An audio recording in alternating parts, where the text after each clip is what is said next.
धनबाद नगर निगम की mayor seat को अनारक्षित किए जाने के फैसले के खिलाफ अनुसूचित जाति समाज और दलित संगठनों ने सर्किट हाउस धनबाद में प्रेस वार्ता को कर कड़ा विरोध जताया। संगठनों ने इस निर्णय को सामाजिक न्याय और समानता के सिद्धांतों के खिलाफ बताया।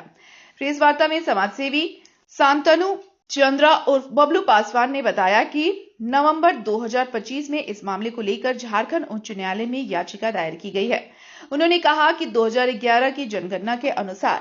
धनबाद में अनुसूचित जाति की आबादी लगभग 2 लाख है। इसके बावजूद मेयर पद को आरक्षित नहीं किया गया, जो दलित समाज के साथ अन्याय है। दलित संगठनों ने घोषणा की कि 22 जनवरी 2026 को रणधीर वर्मा चौक पर महाधरना और दलित अधिकार रैली का आयोजन किया जाएगा। उनका कहना है कि यह आंदोलन केवल धनबाद तक सीमित नहीं रहेगा, बल्कि पूरे झारखंड के दलित समाज की आवाज बनेगा। संगठनों ने चेतावनी दी कि यदि उनकी मांगें नहीं मानी गई तो आंदोलन को और तेज किया जाएगा। जरूरत पड़ने पर राज्यव्यापी आंदोलन भी किया जाएगा। इस मामले में उच्च न्यायालय में सुनवाई जारी है और अगली सुनवाई 25 जनवरी को होनी है। दलित संगठनों ने कहा कि वे न्यायालय के फैसले का सम्मान करेंगे, लेकिन अपने अधिकारों के संघर्ष जारी रहेंगे। आप याद रखिए कि इसी सरकार ने 2022 अमेंडमेंट बिल के माध्यम से जो है हमें अपने ही बनाए हुए पॉलिसी में हमें ये सीट को आरक्षित किया था, और आप ही के माध्यम से जो है लोकतंत्र के जो चौथी स्तंभ आप कहलाए जाते हैं, उन्हीं के माध्यम से, क्योंकि यहाँ पे निवास करने वाला कोई भी व्यक्ति जो है किसी सरकार के नोटिफिकेशन को नहीं पढ़ता, किसी न्यायालय के जो फैसले को नहीं पढ़ता, बल्कि वो अखबार और पत्रकारों के माध्यम से ही इसकी पूरी जानकारी लेता है कि उसे इस तरह का लाभ पहुंचाया गया है या जा रहा है, या उसके लिए इस तरह का कोई भी सीट आरक्षित किया गया है। तो मैंने जो ये याचिका दायर की थी उन्हीं की फैसले के खिलाफ की थी कि आपने एक तरफ जो है पूरे राज्य में नगर निकाय का इलेक्शन जो आधार बनाया, उन्होंने आपने जो है जनसंख्या को आधार बनाया, तो जनसंख्या के आधार पर हम धनबाद में सर्वाधिक है,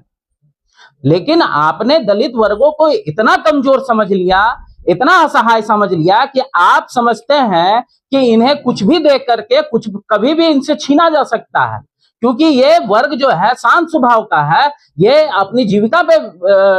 निर्भर रहता है, जबकि ये संरक्षण और प्रोटेक्शन जो कॉन्स्टिट्यूशनल संरक्षण और प्रोटेक्शन होता है ये आपको देना चाहिए। और हमें जो है न्यायालय से लेकर के सड़क पर उतरना पड़ रहा है, आपके खिलाफ आवाज उठाना पड़ रहा है कि आप जो है हमारे हितों की रक्षा नहीं कर रहे हैं, बल्कि हमारे हक और अधिकार को हमसे ही वंचित कर रहे हैं। देखिए, आगे की रणनीति जो है हम समस्त अपने दलित समाज के लोगों के साथ बैठक करके बनाएंगे। फिर भी हमें न्यायालय पे भरोसा है, क्योंकि सरकार से तो अब हमें किसी भी तरह का उम्मीद नहीं है, क्योंकि सरकार जो है हमारे अधिकारों का हनन कर रही है। तभी आज हम लोगों को, आपने तो हमें समझ लिया कि हम शांत स्वभाव के हैं, हम कुछ नहीं कर सकते हैं। इसलिए आप जरा बता देना, एक तरफ रांची में जब आपने जो है रोटेशन सिद्धांत के आधार पे ये इलेक्शन, जो कि ये इस देश का संविधान भी कहता है, तो आपको जो है फैसला बदलने के लिए संविधान अपने सदन से लेकर के राज्यपाल के माध्यम से एक स्पेशल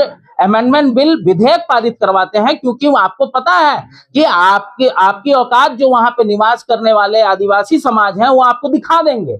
तो कहीं ना कहीं हमें लगता है, और आप जो समझ लिए हैं कि दलित वर्ग जो है अपने हितों की आवाज नहीं उठाता है, इसलिए आपने जो इस तरह का कार्य किया, हमारे खिलाफ जो है षड्यंत्र किया